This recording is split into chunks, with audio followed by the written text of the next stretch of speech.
ਸਨਮਾਨਯੋਗ ਗੁਰੂ ਨਿਵਾਜੀ ਸਾਧ ਸੰਗਤ ਜੀਓ, ਸਤਿਗੁਰੂ ਜੀ ਦੀ ਪਰਮ ਪਵਿੱਤਰ ਹਜ਼ੂਰੀ ਵਿੱਚ ਬੈਠ ਕੇ ਆਪ ਜੀ ਨੇ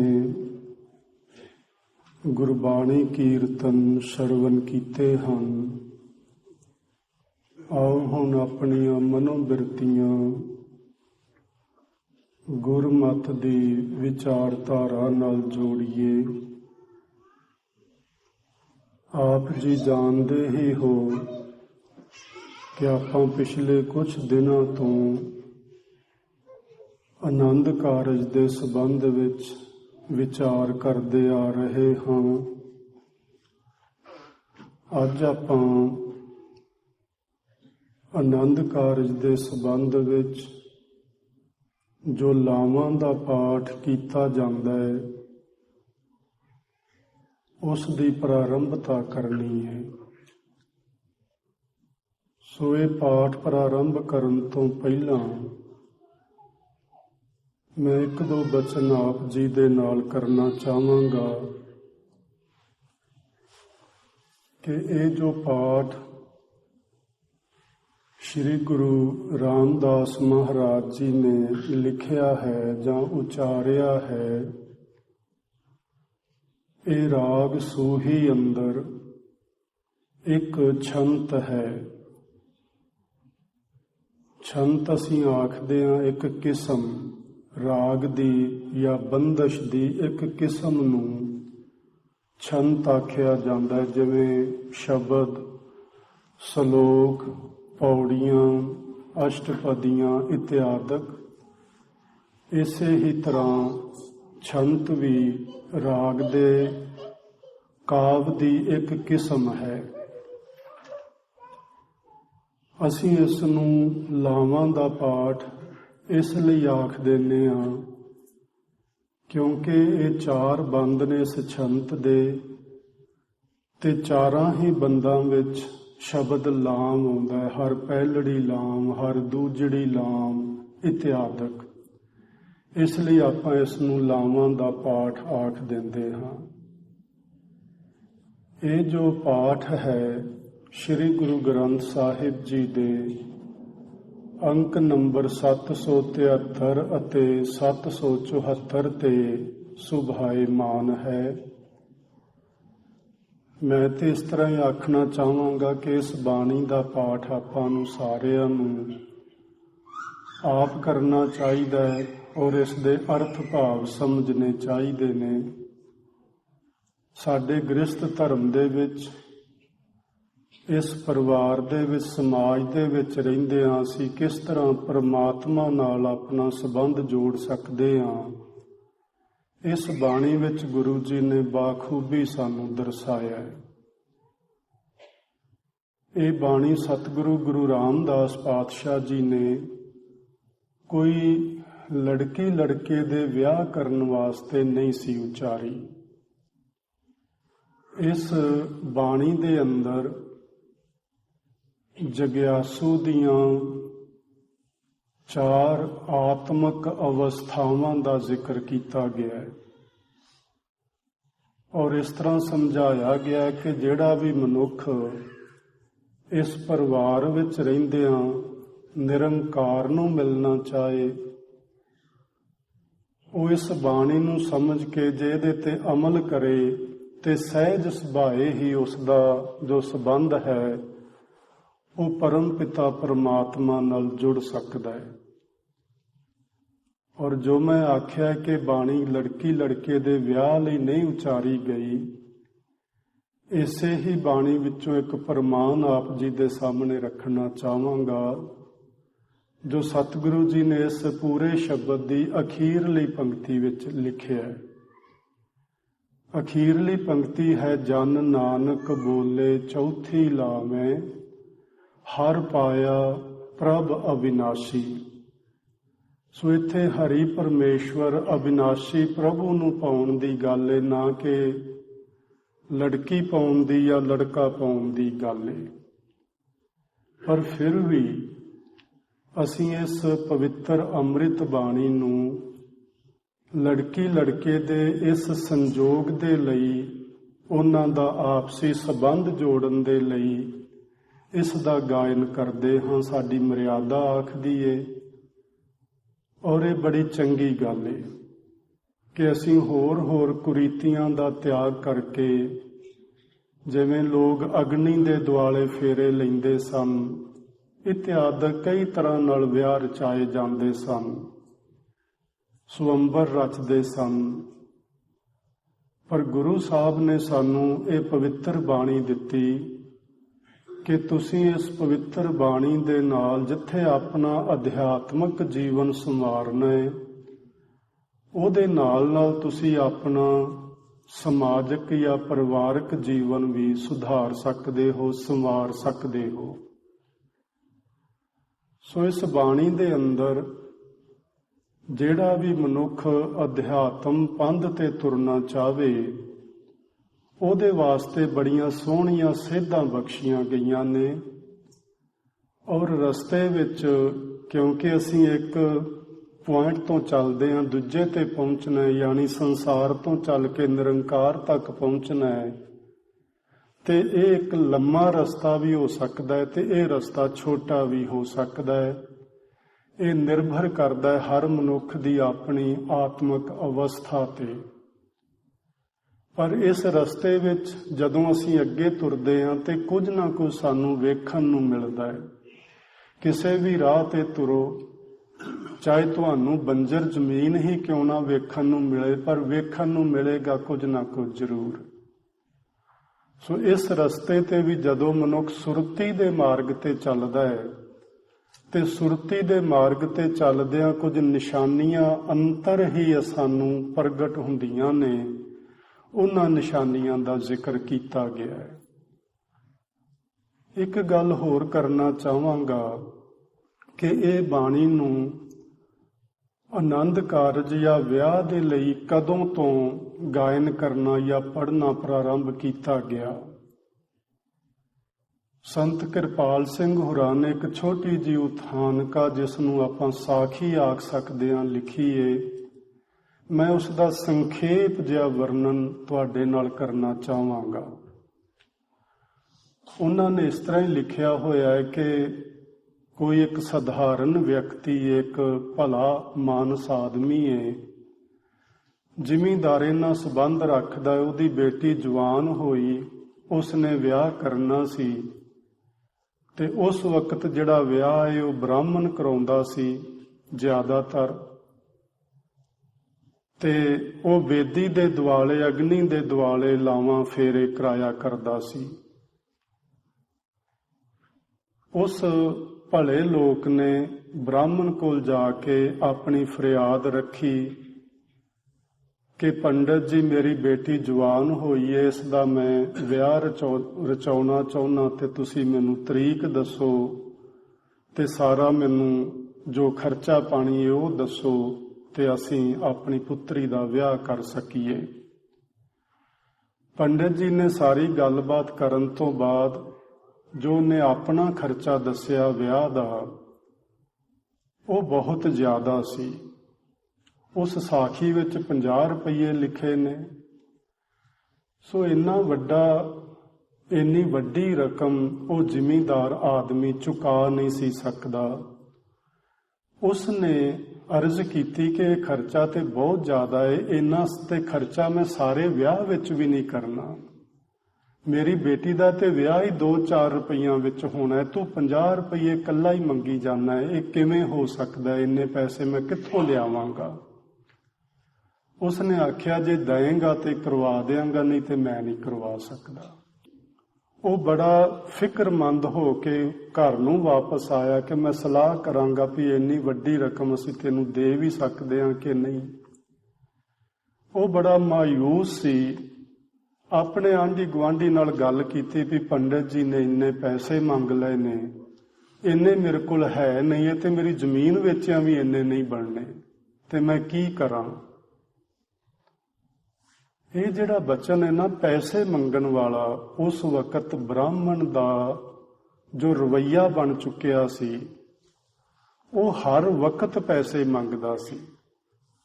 ਬੱਚੇ ਦਾ ਜਨਮ ਹੋਇਆ ਤਾਂ ਵੀ ਪੈਸੇ, ਕੋਈ ਬਜ਼ੁਰਗ ਅਕਾਲ ਚਲਾਣਾ ਕਰ ਗਿਆ ਤਾਂ ਵੀ ਪੈਸੇ, ਜੇ ਤੁਸੀਂ ਜ਼ਮੀਨ ਵਿੱਚ ਪਹਿਲੇ ਦਿਨ ਹਲ ਵਾਹੁਣਾ ਤਾਂ ਵੀ ਬ੍ਰਾਹਮਣ ਦੀ ਪੂਜਾ ਪਹਿਲਾਂ ਕਰੋ, ਬੱਚੇ ਨੂੰ ਮਦਰਸੇ ਸਕੂਲ ਭੇਜਣਾ ਤਾਂ ਵੀ ਪੈਸੇ ਬ੍ਰਾਹਮਣ ਨੂੰ ਪਹਿਲਾਂ ਦਿਓ, ਇੱਥੋਂ ਤੱਕ ਪਹਿਲੇ ਦਿਨ ਬੱਚੇ ਦਾ ਸਿਰ ਵਾਹੁਣਾ ਤਾਂ ਵੀ ਬ੍ਰਾਹਮਣ ਨੂੰ ਪੈਸੇ ਦਿਓ, ਤਾਂ ਤੁਸੀਂ ਵਾਹ ਸਕਦੇ ਹੋ, ਨਹੀਂ ਤੇ ਸਿਰ ਵੀ ਨਹੀਂ ਵਾਹ ਸਕਦੇ।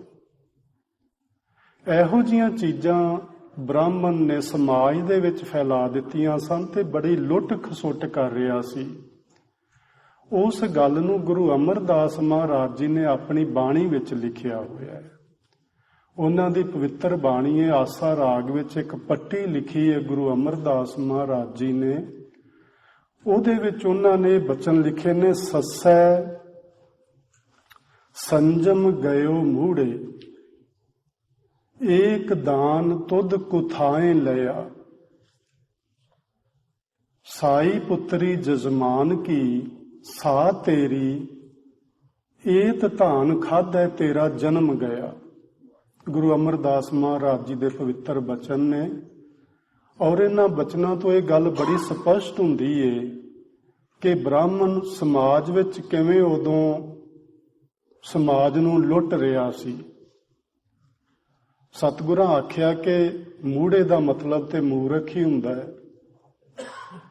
ਸੱਸੈ ਸੰਜਮ ਗਇਓ ਮੂੜੇ, ਇਹ ਮੂਰਖ ਪੰਡਿਤ, ਉਂਝ ਤੇ ਪੰਡਿਤ ਵਿਦਵਾਨ ਨੂੰ ਆਖਦੇ ਨੇ, ਪਰ ਇੱਥੇ ਸ਼ਬਦ ਮੂੜੇ ਵਰਤਿਆ ਗੁਰੂ ਜੀ ਨੇ। ਇਹਦਾ ਮਤਲਬ ਹੈ ਕਿ ਇਹ ਮੂਰਖ ਵਿਦਵਾਨ ਪੰਡਿਤ, ਤੇਰੇ ਅੰਦਰ ਦਾ ਸੰਜਮ ਤੇ ਬਿਲਕੁਲ ਹੀ ਚਲਾ ਗਿਆ, ਤੂੰ ਕੋਈ ਜਗ੍ਹਾ ਖਾਲੀ ਛੱਡਦਾ ਹੀ ਨਹੀਂ। ਇੰਨਾ ਵੱਡਾ ਵਿਦਵਾਨ ਹੋ ਕੇ ਤੂੰ ਇੱਕ ਮੰਗਤਾ ਬਣ ਚੁੱਕਾ ਹੈ, ਤੈਨੂੰ ਮੰਗਣ ਤੋਂ ਸਿਵਾਏ ਹੋਰ ਕੋਈ ਕੰਮ ਹੀ ਨਹੀਂ। ਚਲੋ ਮੈਂ ਇਹ ਵੀ ਮੰਨ ਲੈਣਾ ਕਿ ਤੂੰ ਸਾਰਿਆਂ ਵਕਤਾਂ ਤੇ ਸਾਰਿਆਂ ਸਮਿਆਂ ਤੇ ਜੋ ਗ੍ਰਸਤੀ ਲੋਕਾਂ ਤੇ ਆਉਂਦੇ ਨੇ, ਤੂੰ ਉਹਨਾਂ ਤੋਂ ਪੈਸੇ ਲੈਣਾ ਹੈ, ਧਨ ਲੈਣਾ ਹੈ, ਤੇ ਚਲੋ ਤੇਰਾ ਗੁਜ਼ਾਰਾ ਚੱਲਦਾ ਹੈ। ਮੈਂ ਇਹਦੇ ਨਾਲ ਰਾਜੀ ਨਹੀਂ ਹਾਂ, ਪਰ ਮੰਨ ਲਿਆ ਕਿ ਤੂੰ ਇਹ ਕੰਮ, ਤੂੰ ਇਹ ਕਿੱਤਾ ਅਪਣਾ ਲਿਆ। ਪਰ ਫਿਰ ਆਖਿਆ, ਏਕ ਦਾਨ ਤੁਧ ਕੁਥਾਏ ਲਿਆ, ਇੱਕ ਦਾਨ ਤੂੰ ਬਹੁਤ ਮਾੜਾ ਲੈਣਾ ਹੈ, ਉਹ ਤੈਨੂੰ ਹਰਗਿਜ਼ ਨਹੀਂ ਲੈਣਾ ਚਾਹੀਦਾ। ਉਹ ਦਾਨ ਕੀ ਹੈ ਸਤਿਗੁਰੂ ਜੀ? ਸਤਿਗੁਰਾਂ ਆਖਿਆ, ਸਾਈ ਪੁੱਤਰੀ ਜਜਮਾਨ ਕੀ ਸਾ ਤੇਰੀ। ਸਾਡੀਆਂ ਜੋ ਧੀਆਂ ਨੇ ਜਾਂ ਪੁੱਤਰ ਨੇ, ਬੱਚੇ ਨੇ ਸਾਡੇ, ਇਹ ਸਾਡੇ ਸਭਨਾਂ ਦੇ ਸਾਂਝੇ ਨੇ। ਔਰ ਪੁਰਾਣੇ ਸਮੇਂ 'ਚ ਐਸਾ ਵੇਖਣ ਨੂੰ ਮਿਲਦਾ ਸੀ, ਅੱਜ ਉਹ ਚੀਜ਼ ਵੇਖਣ ਨੂੰ ਨਹੀਂ ਮਿਲਦੀ, ਅਲੋਪ ਹੋ ਗਈ ਹੈ। ਪੁਰਾਣੇ ਸਮੇਂ ਵਿੱਚ ਪਿੰਡ ਦੇ ਅੰਦਰ ਕੋਈ ਧੀ ਵਿਆਹੀ ਹੋਈ ਆਪਣੇ ਸਹੁਰੇ ਪਰਿਵਾਰ ਤੋਂ ਆਪਣੇ ਪਿੰਡ ਆ ਰਹੀ ਏ, ਤੇ ਪਿੰਡ ਦੇ ਜਿਸ ਵੀ ਕਿਸੇ ਵਿਅਕਤੀ ਨੇ ਵੇਖਣਾ, ਉਸ ਨੂੰ ਬੜੀ ਇੱਜ਼ਤ ਨਾਲ ਉਹਦਾ ਸਮਾਨ ਕੋਲੋਂ ਫੜ ਕੇ ਤੇ ਉਹਦੇ ਘਰ ਛੱਡਣ ਜਾਣ ਤੋਂ ਪਹਿਲਾਂ ਆਪਣੇ ਘਰ ਲਿਆਉਣਾ। ਸਾਡੀ ਧੀ ਏ, ਸਾਡੇ ਪਿੰਡ ਦੀ ਧੀ ਏ, ਆਪਣੇ ਘਰ ਲਿਆ ਕੇ ਉਸ ਦੀ ਸੇਵਾ ਕਰਨੀ, ਉਹਨੂੰ ਵਾਜਬ ਸੁੱਖ ਆਰਾਮ ਦੇਣਾ, ਸੁੱਖ ਸਾਂਦ ਪੁੱਛਣੀ, ਜਲ ਪਾਣੀ ਛਕਾਉਣ ਤੋਂ ਬਾਅਦ ਫਿਰ ਉਹਦਾ ਸਮਾਨ ਚੁੱਕ ਕੇ ਉਹਦੇ ਘਰ ਛੱਡ ਕੇ ਆਉਣਾ। ਤੇ ਮਨ ਵਿੱਚ ਵਿਚਾਰ ਸੀ ਕਿ ਇਹ ਸਾਡੇ ਪਿੰਡ ਦੀ ਧੀ, ਸਾਡੀ ਧੀ ਏ, ਬਗਾਨੀ ਨਹੀਂ। ਇਸ ਵਿਚਾਰ ਨੂੰ ਗੁਰੂ ਅਮਰਦਾਸ ਮਹਾਰਾਜ ਪ੍ਰੋੜਤਾ ਦਿੰਦੇ ਨੇ, ਸਾਈ ਪੁੱਤਰੀ ਜਜਮਾਨ ਕੀ ਸਾ ਤੇਰੀ। ਐ ਮੂਰਖ ਪੰਡਿਤ, ਜਿਹੋ ਜੀ ਪੁੱਤਰੀ ਤੇਰੇ ਜਜਮਾਨ ਦੀ ਏ, ਉਹੋ ਜੀ ਪੁੱਤਰੀ ਤੇਰੀ ਏ, ਭਾਵ ਉਹਦੀ ਪੁੱਤਰੀ ਵਿੱਚ ਤੇ ਤੇਰੀ ਧੀ ਵਿੱਚ ਕੋਈ ਵੀ ਫਰਕ ਨਹੀਂ। ਏਤ ਧਾਨ ਖਾਧਾ, ਤੂੰ ਆਪਣੀ ਧੀ ਦਾ ਦਾਨ ਲੈ ਕੇ ਖਾਣਾ ਹੈ। ਤੇਰਾ ਜਨਮ ਗਿਆ, ਤੇਰੀ ਆਤਮਕ ਮੌਤ ਹੀ ਹੋ ਚੁੱਕੀ ਹੈ, ਤੇਰਾ ਸੰਜਮ ਬਿਲਕੁਲ ਹੀ ਚਲਾ ਗਿਆ ਹੈ। ਆਪਾਂ ਸੰਜਮ ਤੇ ਸਮਝਦੇ ਆ ਨਾ, ਮਨ ਇੰਦਰੀਆਂ ਨੂੰ ਕਾਬੂ ਵਿੱਚ ਰੱਖਣਾ, ਸੰਤੋਖੀ ਜੀਵਨ ਬਤੀਤ ਕਰਨਾ, ਲੋਭ ਲਾਲਚ ਤੋਂ ਉੱਚੇ ਉੱਠ ਕੇ ਜਨਮ ਬਸਰ ਕਰਨਾ। ਪਰ ਤੂੰ ਇਹ ਇੱਕ ਵਕਤ ਵੀ ਨਹੀਂ ਛੱਡਦਾ ਜਦੋਂ ਤੂੰ ਪੈਸੇ ਨਾ ਮੰਗਦਾ ਹੋਵੇਂ ਕਿ ਮੈਂ ਇੰਨੇ ਪੈਸੇ ਲਵਾਂਗਾ ਤਾਂ ਤੁਹਾਡੀ ਪੁੱਤਰੀ ਦਾ ਮੈਂ ਵਿਆਹ ਕਰਵਾਵਾਂਗਾ।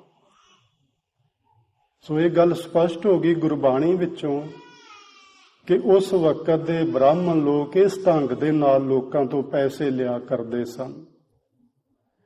ਉਸ ਸਧਾਰਨ ਮਨੁੱਖ ਦੇ ਗੁਆਂਢੀ ਨੇ ਆਖਿਆ ਕਿ ਤੂੰ ਬ੍ਰਾਹਮਣ ਤੇ ਬਹੁਤ ਜ਼ਿਆਦਾ ਪੈਸੇ ਮੰਗਦਾ ਹੈ, ਤੂੰ ਇਸ ਤਰ੍ਹਾਂ ਕਰ, ਗੁਰੂ ਕੇ ਚੱਕ ਗੁਰੂ ਰਾਮਦਾਸ ਮਹਾਰਾਜ ਜੀ ਕੋਲ ਚਲਾ ਜਾ, ਹੋ ਸਕਦਾ ਹੈ ਉਹ ਬਿਨਾਂ ਹੀ ਕੁਝ ਲੈਣ ਦੇਣ ਤੋਂ ਤੇਰਾ ਇਹ ਕਾਰਜ ਕਰਵਾ ਦੇਣ। ਉਹ ਭਲਾ ਆਦਮੀ ਗੁਰੂ ਮਹਾਰਾਜ ਦੇ ਦਰਬਾਰ ਵਿੱਚ ਆਇਆ। ਉਹਨੇ ਆ ਕੇ ਬੇਨਤੀ ਕੀਤੀ ਸੱਚੇ ਪਾਤਸ਼ਾਹ ਵੀ ਆ ਮੇਰੀ ਵਿਥਿਆ ਏ, ਇੰਨੇ ਪੈਸੇ ਮੈਂ ਦੇ ਨਹੀਂ ਸਕਦਾ, ਬ੍ਰਾਹਮਣ ਮੰਗ ਰਿਹਾ ਹੈ ਤੇ ਮੈਂ ਕੀ ਕਰਾਂ। ਸਤਿਗੁਰਾਂ ਨੇ ਆਖਿਆ ਕਿ ਤੁਸੀਂ ਬੱਚੇ ਨੂੰ ਲੈ ਕੇ ਗੁਰੂ ਦਰਬਾਰ ਵਿੱਚ ਆ ਜਾਓ, ਤੁਹਾਡੇ ਤੋਂ ਕੋਈ ਖਰਚਾ ਨਹੀਂ ਲਿਆ ਜਾਏਗਾ, ਕੋਈ ਪੈਸਾ ਨਹੀਂ ਲਿਆ ਜਾਏਗਾ, ਸਗੋਂ ਗੁਰੂ ਘਰ ਵਿੱਚੋਂ ਤੁਹਾਨੂੰ ਲੰਗਰ ਪਾਣੀ ਵੀ ਮਿਲੇਗਾ ਤੇ ਹਰ ਸਹੂਲਤ ਵੀ ਮਿਲੇਗੀ। ਇੱਥੇ ਹੀ ਬੱਚਿਆਂ ਦਾ ਆਪਾਂ ਵਿਆਹ ਜਾਂ ਆਨੰਦ ਕਾਰਜ ਕਰਵਾਵਾਂਗੇ। ਸੋ ਗੁਰੂ ਰਾਮਦਾਸ ਪਾਤਸ਼ਾਹ ਜੀ ਨੇ ਜਦੋਂ ਉਹ ਆਨੰਦ ਕਾਰਜ ਜਾਂ ਵਿਆਹ ਕਰਵਾਇਆ, ਉਸ ਸਾਖੀ ਵਿੱਚ ਲਿਖਿਆ ਕਿ ਇਹ 4 ਲਾਵਾਂ ਦਾ ਪਾਠ ਉਦੋਂ ਕੀਤਾ ਗਿਆ। ਸੋ ਇੱਥੋਂ ਵਿਆਹ ਦੀ ਰਸਮ ਜਿਹੜੀ ਹੈ ਸਿੱਖੀ ਦੇ ਅੰਦਰ ਇਹ 4 ਲਾਵਾਂ ਦਾ ਪਾਠ ਕਰਕੇ ਕਰਨੀ ਪ੍ਰਾਰੰਭ ਹੋ ਗਈ ਤੇ ਅੱਜ ਤੱਕ ਜਾਰੀ ਹੈ ਤੇ ਇਹ ਆਉਣ ਵਾਲੇ ਸਮੇਂ 'ਚ ਜਾਰੀ ਰਹੇਗੀ, ਰਹਿਣੀ ਚਾਹੀਦੀ ਏ, ਕਿਉਂਕਿ ਇਹ ਪਵਿੱਤਰ ਬਾਣੀ ਸਾਨੂੰ ਸਾਡਾ ਸੰਸਾਰ ਵੀ ਸੰਵਾਰਦੀ ਏ ਤੇ ਸਾਨੂੰ ਨਿਰੰਕਾਰ ਨਾਲ ਵੀ ਜੋੜਦੀ ਏ। ਸੋ ਇਹ ਗੱਲ ਹੋ ਗਈ ਇਹਨਾਂ ਲਾਵਾਂ ਦੇ ਪਾਠ ਦੀ ਜੋ ਮਰਿਆਦਾ ਪ੍ਰਚਲਿਤ ਹੋਈ, ਇਸ ਢੰਗ ਨਾਲ ਹੋਈ। ਹੁਣ ਅਸੀਂ ਲਾਵਾਂ ਦਾ ਪਾਠ ਅਸੀਂ ਪਿੱਛੇ ਸਮਝਿਆ ਸੀ ਕਿ ਬੱਚਾ ਜਦੋਂ ਇਸ ਜਗ੍ਹਾ ਜਿੱਥੇ ਆਪਾਂ ਮੱਥਾ ਟੇਕਦੇ ਹਾਂ ਆ ਕੇ ਬੈਠ ਜਾਂਦੇ ਨੇ ਤੇ ਉਹਨਾਂ ਨੇ ਲਾਵਾਂ ਦਾ ਪਾਠ ਜਿਹੜਾ ਉਹ ਖੜੇ ਹੋ ਕੇ ਸੁਣਨਾ ਹੁੰਦਾ ਹੈ। ਪਰ ਉਹਨਾਂ ਦੇ ਖੜੇ ਹੋਣ ਤੋਂ ਪਹਿਲਾਂ ਮਰਿਆਦਾ ਵਿੱਚ ਲਿਖਿਆ ਕਿ ਜਿਹੜਾ ਵੀ ਆਦਮੀ ਆਨੰਦ ਕਾਰਜ ਕਰਵਾਉਂਦਾ, ਜਿਸ ਨੇ ਪਾਠ ਪੜ੍ਹਨਾ ਹੈ, ਉਹ ਇਸ ਲਾਵਾਂ ਦੇ ਪਾਠ ਦੇ ਭਾਵ ਨੂੰ ਬੱਚੇ ਨੂੰ ਦਰਸਾ ਦੇਵੇ। ਸੋ ਅਸੀਂ ਹੁਣ ਇਹ ਲਾਵਾਂ ਦਾ ਭਾਵ ਜੋ ਵੇ, ਇਸ ਪਾਠ ਦਾ ਜੋ ਅਰਥ ਨੇ, ਅਸੀਂ ਉਸ ਨੂੰ ਲੜੀਵਾਰ ਸਮਝਾਂਗੇ। ਸੋ ਸ਼ੁਰੂ ਇੱਥੋਂ ਹੋਇਆ, ਸੂਹੀ ਮਹਿਲਾ ਚੌਥਾ ਹਰ ਪਹਿਲੜੀ ਲਾਮ। ਪਹਿਲੜੀ ਜਦੋਂ ਕਿਸੇ ਵੀ ਸ਼ਬਦ ਦੇ ਪਿੱਛੇ ਡਾੜਾ ਅੱਖਰ ਲੱਗਦਾ ਹੈ ਤੇ ਉਹਦਾ ਮਤਲਬ ਗੁਰਮੁਖੀ ਵਿੱਚ ਜਾਂ ਪੰਜਾਬੀ ਵਿੱਚ ਉਹ ਚੀਜ਼ ਬੜੀ ਪਿਆਰੀ ਦਰਸਾਉਂਦਾ ਹੈ। ਉਹ ਜਿਹੜਾ ਪਿੱਛੇ ਲੱਗਾ ਹੋਇਆ ਅੜਾੜਾ, ਜਿਵੇਂ ਸੋਹਿਲੜਾ, ਸੰਜੋਗੜਾ, ਪਹਿਲੜੀ, ਸਿੱਖੜਾ ਇਤਿਆਦਿਕ ਸ਼ਬਦ। ਲਾਮ ਦੇ ਕਈ ਅਰਥ ਨੇ। ਇਸ ਦਾ ਇੱਕ ਅਰਥ ਹੈ ਫੇਰਾ, ਇੱਕ ਅਰਥ ਹੈ ਭੂਮਿਕਾ, ਇੱਕ ਇਹਦਾ ਅਰਥ ਹੈ ਅਵਸਥਾ, ਇੱਕ ਇਹਦਾ ਅਰਥ ਹੈ ਪਰਿਕਰਮਾ। ਇਹਦੇ ਕਈ ਅਰਥ ਨੇ। ਸੋ ਅਸੀਂ ਜਦੋਂ ਫੇਰਾ ਆਖਦੇ ਹਾਂ ਤੇ ਫੇਰੇ ਦਾ ਮਤਲਬ ਹੁੰਦਾ ਜਿੱਥੋਂ ਅਸੀਂ ਤੁਰਦੇ ਹਾਂ ਤੇ ਆਪਣਾ ਸਾਰਾ ਦਿਨ ਬਿਤਾ ਕੇ ਸ਼ਾਮ ਨੂੰ ਉੱਥੇ ਹੀ ਆ ਜਾਈਏ, ਉਸੇ ਹੀ ਜਗ੍ਹਾ ਤੇ ਇਸ ਨੂੰ ਇੱਕ ਫੇਰਾ ਆਖੀਦਾ ਹੈ। ਅਸੀਂ ਸਵੇਰੇ ਘਰੋਂ ਨਿਕਲੇ ਸਾਂ, ਸਾਰਾ ਦਿਨ ਅਸੀਂ ਬਾਹਰ ਘੁੰਮੇ ਘੁਮਾਏ, ਸ਼ਾਮ ਨੂੰ ਘਰ ਆ ਗਏ। ਜੇ ਸਾਡਾ ਜਿਸ ਕੰਮ ਲਈ ਗਏ ਸਾਂ ਕੰਮ ਬਣ ਗਿਆ ਤੇ ਅਸੀਂ ਘਰ ਵਾਪਸ ਆ ਕੇ ਆਖਦੇ ਹਾਂ ਕਿ ਮੇਰਾ ਅੱਜ ਦਾ ਫੇਰਾ ਸਫਲ ਹੋ ਗਿਆ। ਜੇ ਕੰਮ ਨਹੀਂ ਬਣਿਆ ਤੇ ਅਸੀਂ ਇਸ ਤਰ੍ਹਾਂ ਵੀ ਆਖਦੇ ਹਾਂ ਅੱਜ ਤੇ ਐਵੇਂ ਫੇਰਾ ਹੀ ਪਿਆ, ਮੇਰਾ ਕੰਮ ਬਣਿਆ ਹੀ ਨਹੀਂ, ਜਿਵੇਂ ਮੈਂ ਗਿਆ ਸਾਂ ਉਸੇ ਤਰ੍ਹਾਂ ਮੈਨੂੰ ਵਾਪਸ ਆਉਣਾ ਪੈ ਗਿਆ। ਇਸ ਨੂੰ ਵੀ ਫੇਰਾ ਹੀ ਆਖਦੇ ਨੇ। ਦੂਸਰਾ ਭੂਮਿਕਾ ਜਾਂ ਅਵਸਥਾ ਹੁੰਦੀ ਏ। ਜਦੋਂ ਕੋਈ ਮਨੁੱਖ ਕਿਸੇ ਰਾਹ ਤੇ ਤੁਰਦਾ ਹੈ ਤੇ ਉਹ ਤੁਰਿਆ ਜਾਂਦਾ, ਉਹਦੀ ਜਿਹੜੀ ਮਾਨਸਿਕ ਦਸ਼ਾ ਹੈ ਉਹ ਤਬਦੀਲ ਹੁੰਦੀ ਏ। ਜਦੋਂ ਅਸੀਂ ਸਵੇਰੇ ਰਸਤੇ ਤੇ ਤੁਰਦੇ ਹਾਂ ਉਦੋਂ ਸਾਡੀ ਮਾਨਸਿਕ ਤੇ ਸਰੀਰਕ ਦਸ਼ਾ ਕੁਝ ਹੋਰ ਹੁੰਦੀ ਏ। ਦੁਪਹਿਰ ਵੇਲਾ ਆਵੇ ਤੇ ਮਾਨਸਿਕ ਤੇ ਸਰੀਰਕ ਦਸ਼ਾ ਕੁਝ ਹੋਰ ਹੋ ਜਾਂਦੀ ਏ। ਸ਼ਾਮ ਪਵੇ ਤੇ ਬਿਲਕੁਲ ਤਬਦੀਲ ਹੋ ਜਾਂਦੀ। ਹੁਣ ਤੇ ਇੱਕ ਕਦਮ ਵੀ ਪੁੱਟਿਆ ਨਹੀਂ ਜਾਂਦਾ, ਜੀ ਕਰਦਾ ਇੱਥੇ ਹੀ ਕਿਤੇ ਬਹਿ ਜਾਈਏ। ਮਾਨਸਿਕ ਦਸ਼ਾ ਤੇ ਸਰੀਰਕ ਦਸ਼ਾ ਵੀ ਬਦਲਦੀ। ਇਸ ਨੂੰ ਅਵਸਥਾ ਆਖਦੇ ਨੇ, ਜਦੋਂ ਸਾਡੇ ਸਰੀਰ ਤੇ ਮਾਨਸਿਕ ਤੌਰ ਤੇ ਕੋਈ ਤਬਦੀਲੀ ਆਉਂਦੀ ਏ। ਇੱਕ ਇਹਦਾ ਅਰਥ ਹੈ ਪਰਿਕਰਮਾ। ਪਰਿਕਰਮਾ ਅਸੀਂ ਗੁਰੂ ਜੀ ਦੀਆਂ ਕਰਦੇ ਹਾਂ। ਵੈਸੇ ਸਿੱਖ ਲੋਕਾਂ ਨੂੰ ਪਤਾ ਨਹੀਂ, ਇਹ ਸਮਝਦੇ ਨਹੀਂ ਹਨ ਜਾਂ ਵੇਖਾ ਵੇਖੀ ਕਰਦੇ ਨੇ। ਇਹ ਨਿਸ਼ਾਨ ਸਾਹਿਬ ਦੀਆਂ ਵੀ ਪਰਿਕਰਮਾ ਕਰਦੇ ਨੇ, ਗੁਰਦੁਆਰੇ ਦੀ ਬਿਲਡਿੰਗ ਦੀਆਂ ਵੀ ਪਰਿਕਰਮਾ ਕਰਦੇ ਨੇ, ਗੁਰੂਆਂ ਨਾਲ ਜਿਹੜੇ ਦਰਖਤ ਸੰਬੰਧਿਤ ਨੇ ਨਾ ਉੱਥੇ ਇੰਡੀਆ ਵਿੱਚ, ਉਹਨਾਂ ਦਰਖਤਾਂ ਦੀਆਂ ਵੀ ਪਰਿਕਰਮਾ ਕਰੀ ਜਾਂਦੇ ਨੇ। ਇਹ ਹਰ ਥਾਂ ਤੇ ਪਰਿਕਰਮਾ ਕਰਦੇ ਨੇ ਤੇ ਮੱਥੇ ਰੁੱਖਾਂ ਨੂੰ ਵੀ ਟੇਕੀ ਜਾਂਦੇ ਨੇ। ਇਹ ਬੇਰੀ ਸਾਹਿਬ, ਇਹ ਬੋੜ ਸਾਹਿਬ, ਇਹ ਜੋ ਸਾਹਿਬ ਆਪਾਂ ਬਣਾ ਲਏ ਨੇ।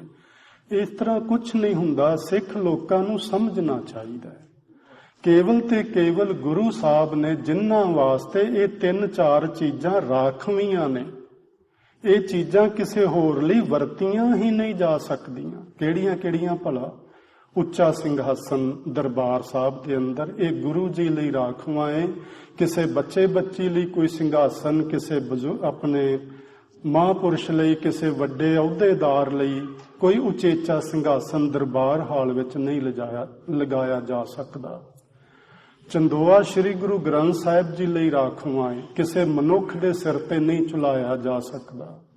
ਚੌਰ ਸਾਹਿਬ ਸ੍ਰੀ ਗੁਰੂ ਗ੍ਰੰਥ ਸਾਹਿਬ ਜੀ ਲਈ ਰਾਖਵਾਂ ਹੈ।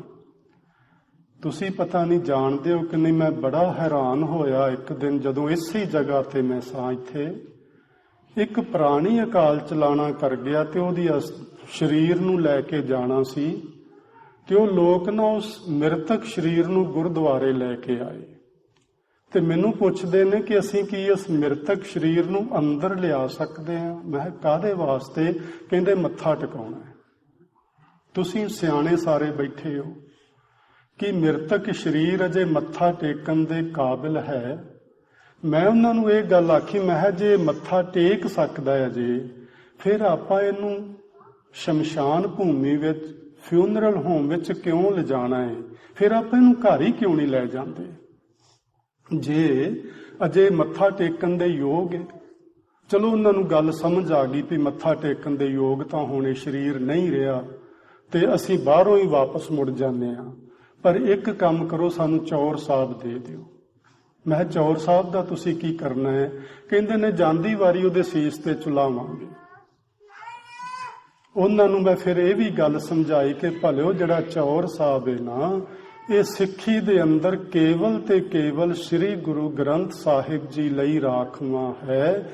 ਸਿੱਖੀ ਦੇ ਅੰਦਰ ਇਹ ਕਿਸੇ ਰਾਜੇ ਮਹਾਰਾਜੇ ਦੇ ਸੀਸ ਉੱਤੇ ਵੀ ਨਹੀਂ ਝੁਲਾਇਆ ਜਾ ਸਕਦਾ। ਕੇਵਲ ਤੇ ਕੇਵਲ ਗੁਰੂ ਸਾਹਿਬ ਲਈ ਇਹ ਰਿਜ਼ਰਵ ਚੀਜ਼ਾਂ ਨੇ। ਮੱਥਾ ਟੇਕਣਾ ਜਿਵੇਂ ਅਸੀਂ ਗੁਰੂ ਜੀ ਨੂੰ ਟੇਕਦੇ ਹਾਂ, ਕੇਵਲ ਗੁਰੂ ਗ੍ਰੰਥ ਸਾਹਿਬ ਨੂੰ ਟੇਕਣਾ। ਪਰਿਕਰਮਾ ਕਰਨੀ ਕੇਵਲ ਗੁਰੂ ਗ੍ਰੰਥ ਸਾਹਿਬ ਜੀ ਦੀ ਕਰਨੀ, ਹੋਰ ਕਿਸੇ ਰੁੱਖ ਦੀ, ਕਿਸੇ ਨਿਸ਼ਾਨ ਦੀ, ਕਿਸੇ ਬਿਲਡਿੰਗ ਦੀ ਸਿੱਖੀ ਵਿੱਚ ਪਰਿਕਰਮਾ ਕਰਨਾ ਜਾਇਜ਼ ਨਹੀਂ ਮੰਨਿਆ ਜਾਂਦਾ। ਪਰ ਅਸੀਂ ਸਾਰੇ ਲੋਕ ਇਹੋ ਜਿਹੀਆਂ ਗਲਤੀਆਂ ਆਖ ਲਈਏ, ਗੁਸਤਾਖੀਆਂ ਆਖ ਲਈਏ, ਕਰੀ ਜਾਂਦੇ ਹਾਂ। ਅਸੀਂ ਇਸ ਨੂੰ ਸਮਝਦੇ ਨਹੀਂ ਹਾਂ, ਸਮਝਣਾ ਚਾਹੀਦਾ ਹੈ। ਸੋ ਆਓ ਅਸੀਂ ਹੁਣ ਲਾਮ ਦੇ ਅਰਥ ਸਮਝਦੇ ਹਾਂ। ਪਰਿਕਰਮਾ, ਜਦੋਂ ਅਸੀਂ ਪਰਿਕਰਮਾ ਕਰਦੇ ਇਹਦਾ ਭਾਵ ਕੀ ਹੈ? ਇਸ ਦਾ ਭਾਵ ਹੈ ਕਿ ਅਸੀਂ ਆਪਣੇ ਸਤਿਗੁਰੂ ਤੋਂ ਬਲਿਹਾਰ ਜਾਂਦੇ ਹਾਂ। ਇਹਦਾ ਮੁੱਢਲਾ ਭਾਵ ਇਹ ਹੈ। ਜਦੋਂ ਵੀ ਅਸੀਂ ਗੁਰਦੁਆਰਾ ਸਾਹਿਬ ਮੱਥਾ ਟੇਕਦੇ ਹਾਂ, ਪਰਿਕਰਮਾ ਕਰੋ ਜਾਂ ਨਾ ਕਰੋ, ਮਨ ਵਿੱਚ ਇਹ ਭਾਵ ਹੋਵੇ ਕਿ ਸਤਿਗੁਰੂ ਸੱਚੇ ਪਾਤਸ਼ਾਹ ਤੁਸੀਂ ਦਇਆ ਕਰਕੇ ਸਮਾਂ ਬਖਸ਼ਿਆ ਹੈ, ਜਦੋਂ ਮੈਂ ਤੁਹਾਡੇ ਦਰਸ਼ਨ ਤੇ ਤੁਹਾਡੀ ਇਹ ਸਾਧ ਸੰਗਤ ਦੇ ਦਰਸ਼ਨ ਕਰ ਰਿਹਾ ਹਾਂ, ਮੈਂ ਤੁਹਾਡੇ ਤੋਂ ਸਦਕੇ ਜਾਵਾਂ, ਬਲਿਹਾਰ ਜਾਵਾਂ, ਤੁਸੀਂ ਮੈਨੂੰ ਇਹ ਸੁਹਾਵਣਾ ਮੌਕਾ ਬਖਸ਼ਿਆ ਹੈ। ਇੱਕ ਗੱਲ ਇਹ। ਦੂਜੀ ਗੱਲ ਇਹ, ਜਦੋਂ ਲੜਕੀ ਲੜਕਾ ਪਰਿਕਰਮਾ ਕਰਦੇ ਨੇ, ਉਹਦਾ ਮਤਲਬ ਹੁੰਦਾ ਹੈ ਕਿ ਗੁਰੂ ਗ੍ਰੰਥ ਸਾਹਿਬ ਜੀ ਸਾਡੇ ਜੀਵਨ ਦਾ ਕੇਂਦਰ ਬਿੰਦੂ ਹਨ। ਸਾਡੇ ਜੀਵਨ ਦਾ, ਸਾਡੇ ਜਿਹੜਾ ਗ੍ਰਸਥ ਧਰਮ ਹੈ, ਇਸ ਦਾ ਧੁਰਾ ਹਨ। ਜੇ ਅਸੀਂ ਆਪਣੇ ਧੁਰੇ ਤੋਂ ਪਰੇ ਚਲੇ ਗਏ, ਆਪਣੇ ਸੈਂਟਰ ਨੂੰ ਛੱਡ ਕੇ ਪਰੇ ਚਲੇ ਗਏ, ਤੇ ਸਾਡਾ ਜੀਵਨ ਚੱਲਣਾ ਸੰਭਵ ਨਹੀਂ ਹੋ ਸਕੇਗਾ। ਆਪਾਂ ਇਹ ਤੇ ਜਾਣਦੇ ਹਾਂ, ਕੋਈ ਵੀ ਪਹੀਆ ਕਿਸੇ ਧੁਰੇ ਤੇ ਚੱਲਦਾ ਹੈ, ਧਰਤੀ ਵੀ ਕਿਸੇ ਧੁਰੇ ਤੇ ਚੱਲਦੀ ਹੈ, ਸੂਰਜ ਵੀ ਕਿਸੇ ਧੁਰੇ ਤੇ ਘੁੰਮ ਰਿਹਾ ਹੈ। ਹਰ ਚੀਜ਼ ਦਾ ਕੋਈ ਸੈਂਟਰ ਹੁੰਦਾ ਜਿਹਦੇ ਦੁਆਲੇ ਕੋਈ ਚੀਜ਼ ਗੇੜੇ ਕੱਢਦੀ ਹੈ। ਤੇ ਸਾਡਾ ਸੈਂਟਰ ਹੈ ਸਾਡੇ ਜੀਵਨ ਦਾ ਸ੍ਰੀ ਗੁਰੂ ਗ੍ਰੰਥ ਸਾਹਿਬ ਜੀ। ਇਸ ਦਾ ਮਤਲਬ ਕੀ ਹੈ? ਇਹਦਾ ਮਤਲਬ ਹੈ ਕਿ ਮੈਂ ਜ਼ਿੰਦਗੀ ਦੇ ਅੰਦਰ ਹਰ ਕਾਰਜ ਗੁਰੂ ਸਾਹਿਬ ਜੀ ਦੇ ਆਸ਼ੇ ਮੁਤਾਬਕ ਕਰਾਂਗਾ। ਗੁਰੂ ਜੀ ਦੀ ਪਵਿੱਤਰ ਬਾਣੀ ਨੂੰ ਛੱਡ ਕੇ ਮੈਂ ਕਿਤੇ ਨਹੀਂ ਜਾਵਾਂਗਾ। ਮੈਂ ਮੜੀਆਂ ਮਸਾਣਾਂ ਨੂੰ ਨਹੀਂ ਪੂਜਾਂਗਾ। ਮੈਂ ਸਾਧੂਆਂ ਸੰਤਾਂ ਦੇ ਅੱਗੇ ਹੱਥ ਨਹੀਂ ਕਰਾਂਗਾ ਕਿ ਮੇਰਾ ਹੱਥ ਵੇਖੋ ਤੇ ਮੇਰੇ ਲਈ ਕੋਈ ਚੰਗੀ ਸ਼ੁਭ ਅਸੀਸ ਬਖਸ਼ੋ। ਮੈਂ ਟੂਣੇ ਟੰਬਰ ਨਹੀਂ ਕਰਾਂਗਾ। ਮੈਂ ਕੁਝ ਵੀ ਹੋਰ ਨਹੀਂ ਕਰਾਂਗਾ। ਕੇਵਲ ਤੇ ਕੇਵਲ ਗੁਰਬਾਣੀ ਦੇ ਮੁਤਾਬਕ ਮੈਂ ਜੀਵਨ ਪਰਯੰਤ ਜੀਵਾਂਗਾ ਤੇ ਆਪਣੇ ਬੱਚਿਆਂ ਨੂੰ ਵੀ ਆਖ ਕੇ ਜਾਵਾਂਗਾ, ਜਦੋਂ ਮੈਂ ਸਰੀਰ ਤਿਆਗ ਦਿਆਂ ਮੈਨੂੰ ਗੁਰਬਾਣੀ ਤੋਂ ਪਰੇ ਨਾ ਕਰਨਾ। ਸੰਸਕਾਰ ਕਰ ਦੇਣਾ ਤੇ ਗੁਰਬਾਣੀ ਦਾ ਪਾਠ ਕਰਨਾ, ਆਪਣੇ ਭਲੇ ਲਈ, ਆਤਮਾ ਦੇ ਭਲੇ ਲਈ ਅਰਦਾਸ ਕਰਨਾ। ਇਹ ਹੈ ਗੁਰਬਾਣੀ ਸਾਡਾ ਕੇਂਦਰ। ਇਸ ਲਈ ਇਹਨੂੰ ਅਸੀਂ ਪਰਿਕਰਮਾ ਕਰਦੇ ਹਾਂ, ਹੋਰ ਕੋਈ ਮਤਲਬ ਨਹੀਂ ਹੈ ਪਰਿਕਰਮਾ ਦਾ। ਸੋ ਹਰ ਪਹਿਲੜੀ ਲਾਮ। ਹੁਣ ਇੱਥੇ ਗੱਲ ਚੱਲਦੀ, ਆਪਾਂ ਪਹਿਲਾਂ ਸਮਝ ਲਿਆ ਹੈ ਕਿ ਗੱਲ ਸਤਿਗੁਰੂ ਗੁਰੂ ਰਾਮਦਾਸ ਪ੍ਰਾਰੰਭ ਕਰਦੇ ਨੇ। ਸਾਡੀ ਜੋ ਅਧਿਆਤਮਿਕ ਅਵਸਥਾ ਬਣਦੀ ਏ ਪਰਮਾਤਮਾ ਦੇ ਰਾਹ ਤੇ ਤੁਰਦਿਆਂ, ਪਰਮਾਤਮਾ ਦੇ ਰਾਹ ਤੇ ਤੁਰਨ ਲੱਗਿਆਂ ਅਸੀਂ ਕੁਝ ਚੰਗੇ ਕਰਮਾਂ ਵਿੱਚ ਪ੍ਰਵਿਰਤ ਹੋਣਾ ਹੈ। ਜਿੰਨਾ ਚਿਰ ਮਨੁੱਖ ਆਪਣੇ ਕਰਮ ਨਹੀਂ ਸੰਵਾਰਦਾ ਉਹਨਾਂ ਚਿਰ ਉਹ ਅਧਿਆਤਮਿਕ ਮਾਰਗ ਤੇ ਅੱਗੇ ਨਹੀਂ ਵੱਧ ਸਕਦਾ, ਭਾਵੇਂ ਉਹ ਵਾਹਿਗੁਰੂ ਵਾਹਿਗੁਰੂ ਜਪਜੀ ਸਾਹਿਬ ਤੇ ਹੋਰ ਬਾਣੀ ਰੋਜ਼ ਪੜ੍ਹਦਾ ਰਹੇ। ਕਰਮ ਸੰਵਾਰਨੇ ਅਤੀ ਜ਼ਰੂਰੀ ਨੇ। ਕਰਮ ਸੰਵਾਰਨ ਤੋਂ ਬਿਨਾਂ ਕਦਮ ਅੱਗੇ ਨਹੀਂ ਪੁੱਟਿਆ ਜਾ ਸਕਦਾ। ਔਰ ਇਹ ਜਿਹੜੀ ਪਵਿੱਤਰ ਬਾਣੀ ਅਸੀਂ ਪਹਿਲਾਂ ਸਮਝਿਆ ਹੈ ਕਿ ਇਹ ਇਸ ਜੀਵ ਆਤਮਾ ਤੇ ਪਰਮਾਤਮਾ ਦੇ ਰਿਸ਼ਤੇ ਨੂੰ ਜੋੜਦੀ ਏ, ਇਸ ਸੰਬੰਧ ਨੂੰ ਪੱਕਿਆਂ ਕਰਦੀ ਏ। ਪਰਮਾਤਮਾ ਸਾਡਾ ਪਿਤਾ ਏ, ਪਰਮਾਤਮਾ ਸਾਡਾ ਮਾਲਕ ਏ, ਪਰਮਾਤਮਾ ਹੀ ਸਾਡਾ ਪਤੀ ਏ। ਇਹ ਜੀਵ ਆਤਮਾ ਉਹਦੇ ਨਾਲੋਂ ਕਿਸੇ ਕਾਰਨ ਵਿਛੜ ਗਈ ਏ ਤੇ ਇਸ ਦੇ ਮਿਲਾਪ ਦਾ ਜਿਹੜਾ ਜਰੀਆ ਹੈ ਉਹ ਹੈ ਗੁਰਬਾਣੀ। ਤੇ ਗੁਰਬਾਣੀ ਕੀ ਆਖਦੀ ਏ ਕਿ ਤੇਰੀ ਜਿਹੜੇ ਇਹ ਮਿਲਾਪ ਦੀ, ਇਹ ਵਿਆਹ ਦੀ, ਪਰਮਾਤਮਾ ਦੇ ਨਾਲ ਮਿਲਾਪ ਦੀ ਜਿਹੜੀ ਪਹਿਲੀ ਸੋਹਣੀ ਲਾਮ ਹੈ ਉਹ ਕੀ ਏ? ਪ੍ਰਵਿਰਤੀ ਕਰਮ ਦ੍ਰਿੜਾਇਆ ਬਲ ਰਾਮ ਜੀਓ। ਬਲ ਰਾਮ ਜੀਓ, ਹੇ ਸੋਹਣੇ ਰਾਮ ਜੀਓ, ਹੇ ਸੁੰਦਰ ਰਮੇ ਹੋਏ ਪਰਮਾਤਮਾ ਜੀਓ, ਮੈਂ ਤੁਹਾਡੇ ਤੋਂ ਸਦਕੇ ਜਾਂਦਾ ਹਾਂ, ਮੈਂ ਤੁਹਾਡੇ ਤੋਂ ਬਲਿਹਾਰ ਜਾਂਦਾ ਹਾਂ। ਮੇਰੀ ਇਸ ਜੀਵ ਆਤਮਾ ਨੂੰ ਪਰਮਾਤਮਾ ਦੇ ਨਾਲ ਮਿਲਾਉਣ ਵਾਸਤੇ ਮੇਰੇ ਗੁਰੂ ਨੇ ਰਹਿਮਤ ਕਰਕੇ ਮੈਨੂੰ ਪ੍ਰਵਿਰਤੀ ਕਰਮ ਦ੍ਰਿੜ ਕਰਵਾ ਦਿੱਤੇ ਨੇ। ਹੁਣ ਅਸੀਂ ਸਮਝਣਾ ਹੈ ਪ੍ਰਵਿਰਤੀ ਕਰਮ ਕੀ ਨੇ। ਦੋ ਸ਼ਬਦ ਨੇ, ਇੱਕ ਪ੍ਰਵਿਰਤੀ ਤੇ ਇੱਕ ਨਿਰਵਿਰਤੀ। ਪ੍ਰਵਿਰਤੀ ਦਾ ਹੁੰਦਾ ਹੈ ਅਰਥ ਕਿਸੇ ਕੰਮ ਵਿੱਚ ਰੁੱਝ ਜਾਣਾ, ਕਿਸੇ ਆਹਰ ਵਿੱਚ ਲੱਗ ਜਾਣਾ। ਨਿਰਵਿਰਤੀ ਦਾ ਮਤਲਬ ਹੁੰਦਾ ਹੈ ਉਸ ਦਾ ਤਿਆਗ ਕਰਨਾ। ਸੋ ਗੁਰੂ ਸਾਹਿਬ ਨੇ ਸਾਨੂੰ ਤਿਆਗੀ ਨਹੀਂ ਬਣਾਇਆ, ਸਾਨੂੰ ਪ੍ਰਵਿਰਤੀ ਕਰਮ ਦ੍ਰਿੜ ਕਰਵਾਏ ਨੇ। ਤੇ ਪ੍ਰਵਿਰਤੀ ਕਰਮ ਅਸੀਂ ਆਪਣੇ ਪਰਿਵਾਰ ਵਿੱਚ ਰਹਿੰਦੇ ਹਾਂ, ਜਿੱਥੇ ਅਸੀਂ ਸੰਸਾਰਿਕ ਧੰਦੇ ਕਰਨੇ ਨੇ, ਉਹਦੇ ਨਾਲ ਨਾਲ ਸਾਨੂੰ ਇਹ ਪਵਿੱਤਰ ਬਾਣੀ ਦੱਸੇਗੀ ਕਿ ਤੈਨੂੰ ਜਿਹੜਾ ਪ੍ਰਵਿਰਤੀ ਕਰਮ ਹੈ ਨਾ ਤੇਰੇ ਲਈ, ਉਹ ਪਰਮਾਤਮਾ ਦੇ ਨਾਮ ਸਿਮਰਨ ਦੇ ਆਹਰ ਵਿੱਚ ਲੱਗ ਜਾਣਾ, ਇਹ ਸਿੱਖਾ ਤੇਰੇ ਲਈ ਪ੍ਰਵਿਰਤੀ ਕਰਮ ਹੈ। ਪਰਮਾਤਮਾ ਦੇ ਨਾਮ ਸਿਮਰਨ ਦੇ ਆਹਰ ਵਿੱਚ ਲੱਗ ਜਾਣਾ, ਰੁੱਝ ਜਾਣਾ। ਹੋਰ ਤੇ ਕੰਮ ਮੈਂ ਕਰਾਂਗਾ ਹੀ, ਪਰ ਉਹ ਦੂਜੇ ਨੰਬਰ ਤੇ ਕਰਾਂਗਾ। ਪਹਿਲੇ ਨੰਬਰ ਤੇ ਸਵੇਰੇ ਉੱਠਦਿਆਂ ਹੀ ਮੈਂ ਪ੍ਰਭੂ ਦੀ ਯਾਦ ਵਿੱਚ ਜੁੜਾਂਗਾ, ਨਾਮ ਦਾ ਸਿਮਰਨ ਕਰਾਂਗਾ, ਨਾਮ ਦਾ ਅਭਿਆਸ ਕਰਾਂਗਾ। ਫਿਰ ਸਾਰਾ ਦਿਨ ਚੱਲਦਿਆਂ ਫਿਰਦਿਆਂ ਆਪਣੇ ਦੁਨਿਆਵੀ ਧੰਦੇ ਕਰਦਿਆਂ ਉਸ ਨਾਮ ਨੂੰ ਮੈਂ ਵਿਸਾਰਾਂਗਾ ਨਹੀਂ। ਇਸ ਨੂੰ ਆਖਦੇ ਨੇ ਪ੍ਰਵਿਰਤੀ ਕਰਮ। ਇਹ ਦ੍ਰਿੜਾ ਦਿੱਤਾ ਹੈ ਮੇਰੇ ਸਤਿਗੁਰੂ ਨੇ। ਹੁਣ ਅੱਗੇ ਆਖਦੇ ਨੇ ਬਾਣੀ ਬ੍ਰਹਮਾ ਵੇਦ ਧਰਮ ਦ੍ਰਿੜੋ ਪਾਪ ਤਜਾਇਆ ਬਲਰਾਮ ਜੀਓ। ਬਾਣੀ ਸਤਿਗੁਰੂ ਜੀ ਦੀ ਬਾਣੀ ਬ੍ਰਹਮਾ ਵੇਦ। ਵੇਦ 4 ਹੁੰਦੇ ਨੇ, ਪਰ ਇੱਥੇ ਜਿਹੜੇ ਲੋਕ ਗੁਰਬਾਣੀ ਦੀ ਵਿਆਕਰਨ ਜਾਣਦੇ ਨੇ ਉਹ ਸਮਝਦੇ ਨੇ ਕਿ ਇੱਥੇ ਵੇਦ ਇੱਕ ਵਚਨ ਹੈ ਤੇ ਇੱਥੇ ਇੱਕ ਵੇਦ ਦੀ ਗੱਲ ਕੀਤੀ ਗਈ ਹੈ। ਤੇ ਇੱਕ ਵੇਦ ਦੀ ਗੱਲ ਕਰਨ ਦੀ ਵੀ ਲੋੜ ਕੀ ਪੈ ਗਈ ਇਸ ਜਗ੍ਹਾ ਤੇ, ਇਹ ਆਪਾਂ ਸਮਝਦੇ ਹਾਂ ਕਿਉਂਕਿ ਬਚਨ ਤੇ ਗੁਰੂ ਰਾਮਦਾਸ ਮਹਾਰਾਜ ਜੀ ਦੇ ਨੇ, ਪਰ ਇੱਥੇ ਬ੍ਰਹਮਾ ਤੇ ਵੇਦ ਕਿੱਧਰੋਂ ਆ ਗਿਆ? ਵੇਦ 4 ਨੇ, ਰਿਗ ਵੇਦ, ਯਜੁਰ ਵੇਦ, ਸਾਮ ਵੇਦ ਤੇ ਅਥਰਵ ਵੇਦ।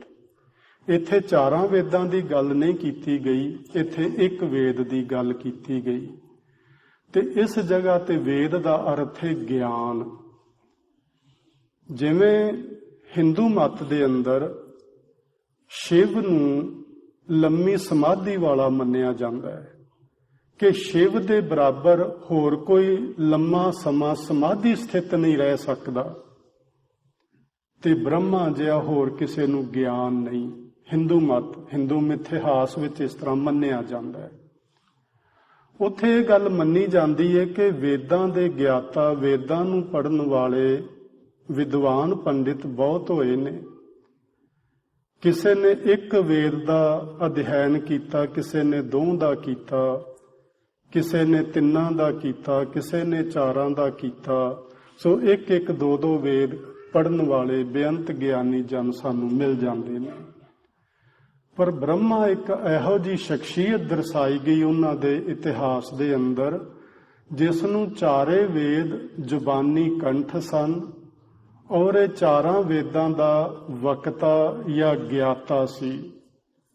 4 ਵੇਦ ਵੱਖ-ਵੱਖ ਜੀਵਨ ਦੇ ਪਹਿਲੂਆਂ ਉੱਤੇ ਚਾਨਣਾ ਪਾਉਂਦੇ ਨੇ, ਪਰ ਜਿਹੜਾ ਬ੍ਰਹਮਾ ਦਾ ਗਿਆਨ ਹੈ, ਕਿਉਂਕਿ ਉਹਨੇ 4 ਵੇਦਾਂ ਦਾ ਗਿਆਨ ਇਕੱਠਾ ਕਰ ਲਿਆ, ਤੇ ਉਹਦਾ ਜਿਹੜਾ ਗਿਆਨ ਹੈ ਉਹ ਜੀਵਨ ਦੇ ਹਰ ਪਹਿਲੂ ਤੇ ਚਾਨਣ ਪਾਉਂਦਾ ਹੈ।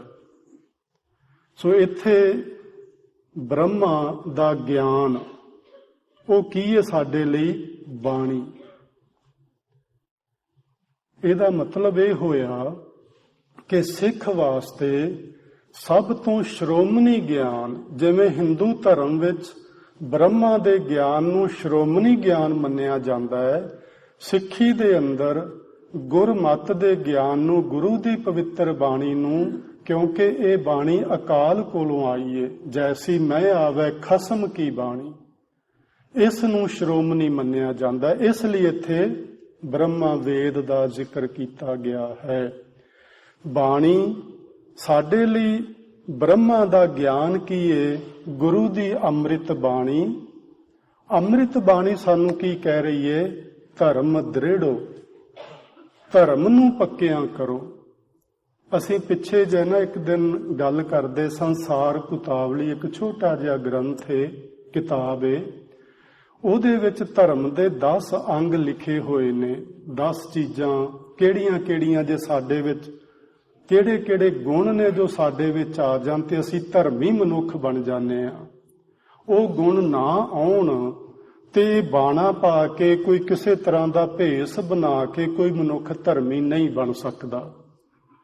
ਉੱਥੇ ਬਚਨ ਲਿਖੇ ਹੋਏ ਨੇ, ਖਿਮਾ, ਅਹਿੰਸਾ, ਦਇਆ, ਮ੍ਰਿਦ, ਮ੍ਰਿਦ ਦਾ ਮਤਲਬ ਹੈ ਨਿਮਰਤਾ, ਸਤ ਬਚਨ, ਤਪ, ਦਾਨ, ਸੀਲ, ਉੱਚਾ ਆਚਰਨ, ਸ਼ੌਚ, ਮਨ ਦੀ ਤੇ ਤਨ ਦੀ ਨਿਰਮਲਤਾ, ਤ੍ਰਿਸ਼ਨਾ ਬਿਨਾ, ਧਰਮ ਲਿੰਗ, 10 ਜਾਨ।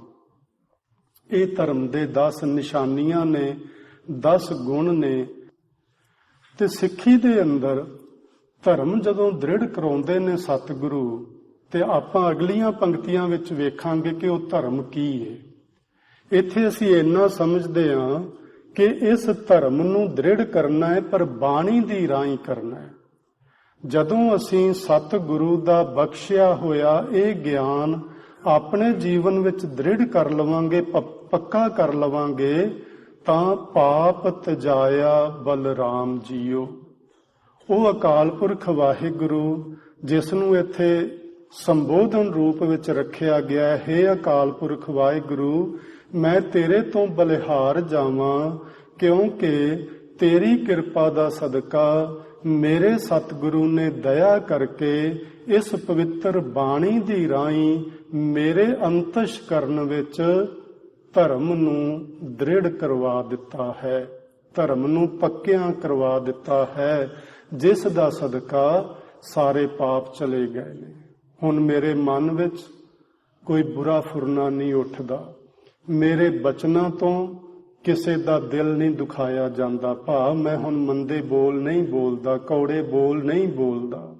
ਮੈਂ ਕੋਈ ਇਹੋ ਜਿਹਾ ਕਰਮ ਨਹੀਂ ਕਰਦਾ ਜਿਸ ਕਰਮ ਦੇ ਕਰਨ ਨਾਲ ਕਿਸੇ ਦਾ ਨੁਕਸਾਨ, ਕਿਸੇ ਦੀ ਹਾਨੀ ਹੁੰਦੀ ਹੋਵੇ, ਤੇ ਮੈਂ ਤੇਰੇ ਤੋਂ ਸਦਕੇ ਕਿਉਂ ਨਾ ਜਾਵਾਂ।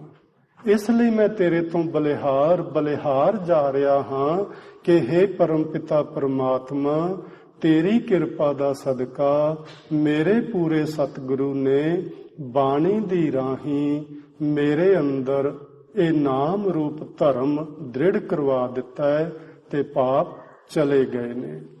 ਆਓ ਅਸੀਂ ਅਗਲੀਆਂ ਪੰਕਤੀਆਂ ਵੇਖਦੇ ਹਾਂ। ਸਤਿਗੁਰੂ ਜੀ ਨੇ ਕਿਸ ਧਰਮ ਦੀ ਗੱਲ ਕੀਤੀ ਹੈ? ਧਰਮ ਦ੍ਰਿੜੋ ਹਰ ਨਾਮ ਧਿਆਵੋ। ਧਰਮ ਕਿਹੜਾ ਦ੍ਰਿੜ ਕਰਨਾ ਹੈ? ਪਰਮੇਸ਼ਵਰ ਦੇ ਨਾਮ ਦਾ ਸਿਮਰਨ ਕਰਨਾ ਹੈ, ਵਾਹਿਗੁਰੂ ਜੀ ਦੇ ਨਾਮ ਦਾ ਜਪ ਕਰਨਾ ਹੈ। ਸਤਿਗੁਰੂ ਇੱਥੇ ਸਾਨੂੰ ਸਿੱਖਿਆ ਰੂਪ ਵਿੱਚ, ਉਪਦੇਸ਼ ਰੂਪ ਵਿੱਚ ਸਭਨਾਂ ਨੂੰ ਕਹਿ ਰਹੇ ਨੇ, ਦ੍ਰਿੜੋ, ਤੁਸੀਂ ਦ੍ਰਿੜੋ, ਤੁਸੀਂ ਪੱਕਿਆਂ ਕਰੋ। ਧਰਮ ਦ੍ਰਿੜੋ, ਧਰਮ ਨੂੰ ਆਪਣੇ ਮਨ ਵਿੱਚ ਪੱਕਿਆਂ ਕਰ ਲਵੋ। ਤੇ ਇਹ ਧਰਮ ਕੀ ਏ? ਹਰ ਨਾਮ ਧਿਆਵੋ।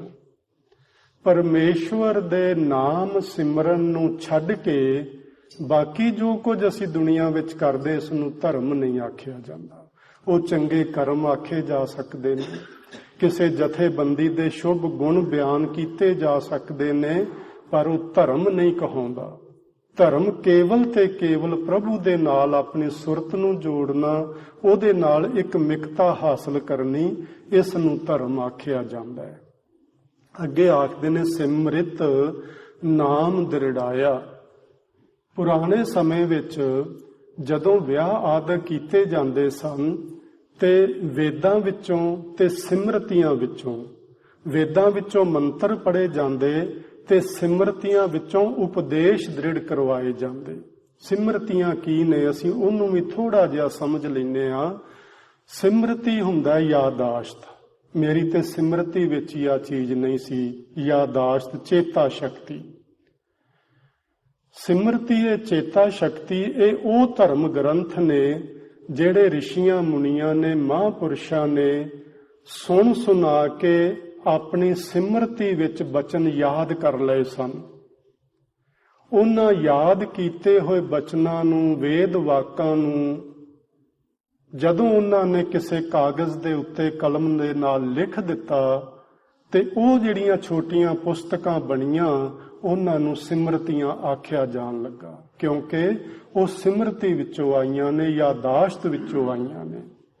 ਔਰ ਇਸ ਸੰਸਾਰ ਦੇ ਅੰਦਰ ਬੜੇ ਵੱਡੇ ਵੱਡੇ ਗ੍ਰੰਥ ਲਿਖੇ ਗਏ ਨੇ ਜਿਹੜੇ ਲਿਖਤੀ ਰੂਪ ਵਿੱਚ ਨਹੀਂ ਸਨ, ਸਗੋਂ ਯਾਦਾਸ਼ਤ ਵਿੱਚ ਸਨ ਮਹਾਂਪੁਰਸ਼ਾਂ ਦੇ।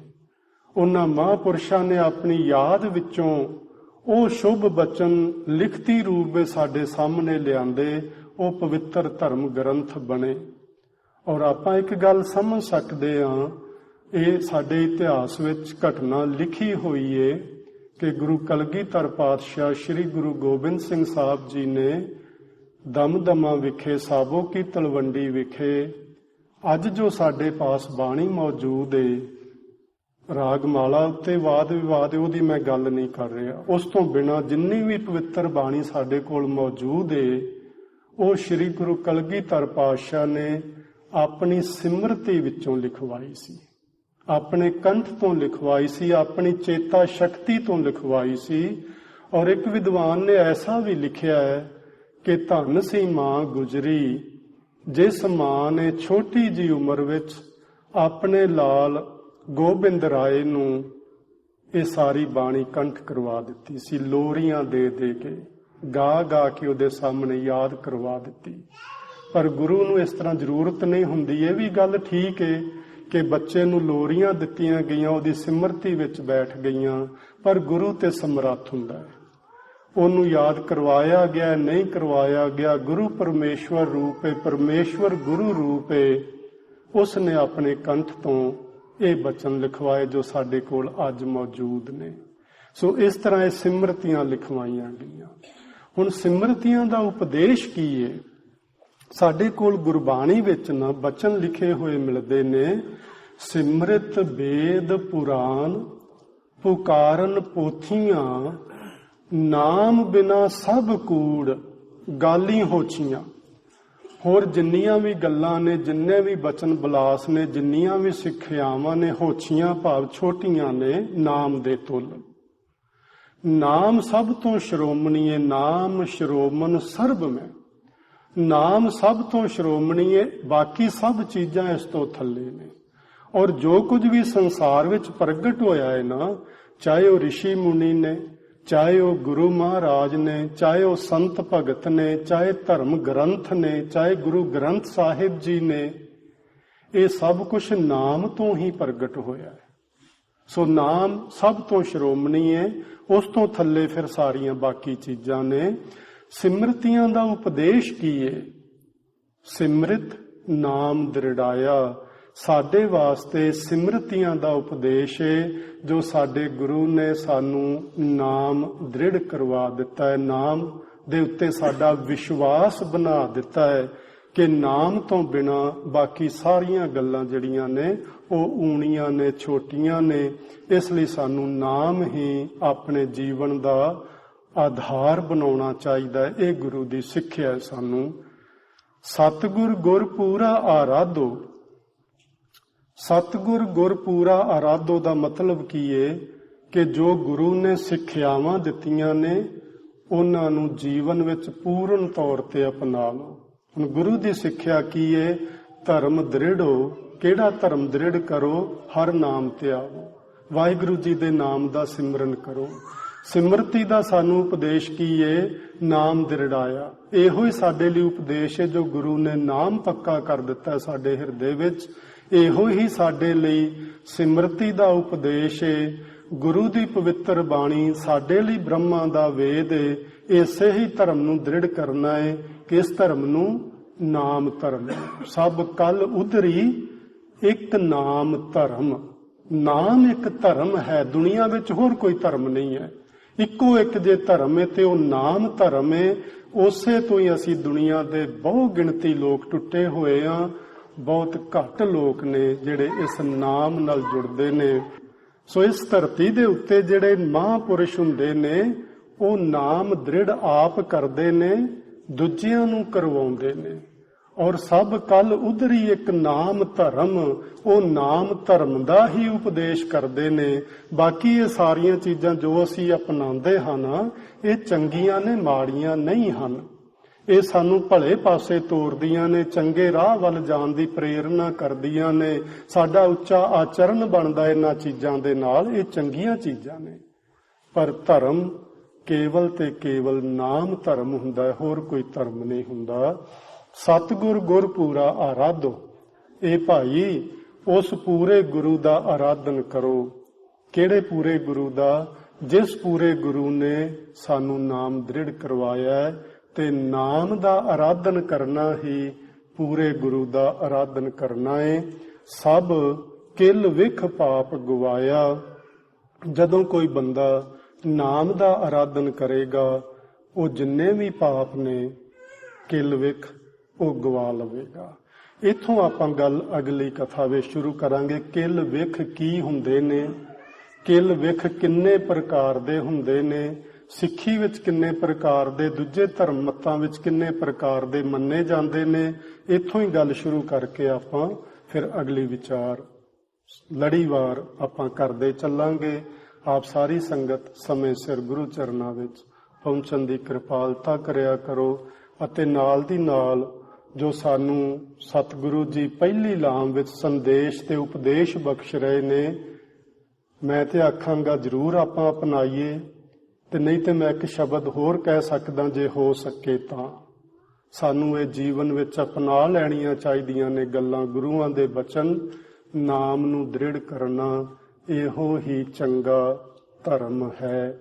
ਸੋ ਨਾਮ ਜਪਿਆ ਕਰੋ, ਸਵੇਰੇ ਸ਼ਾਮ ਮਾਲਕ ਦੇ ਨਾਮ ਵਿੱਚ ਸੁਰਤ ਜੋੜੋ। ਤੁਰਦਿਆਂ ਫਿਰਦਿਆਂ ਊਠਤ ਬੈਠਤ ਸੋਵਤ ਧਿਆਈਐ, ਮਾਰਗ ਚਲਤ ਹਰੇ ਹਰਿ ਗਾਈਐ।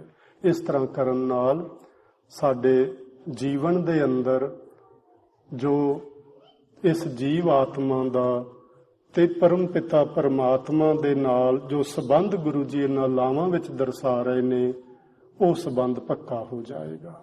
ਇਹਨਾਂ ਸ਼ਬਦਾਂ ਨਾਲ ਹੋਈਆਂ ਭੁੱਲਾਂ ਦੀ ਖਿਮਾ ਪਿਆਰ ਨਾਲ ਆਖੋ ਜੀ। ਵਾਹਿਗੁਰੂ ਜੀ ਕਾ ਖਾਲਸਾ, ਵਾਹਿਗੁਰੂ ਜੀ ਕੀ ਫਤਿਹ।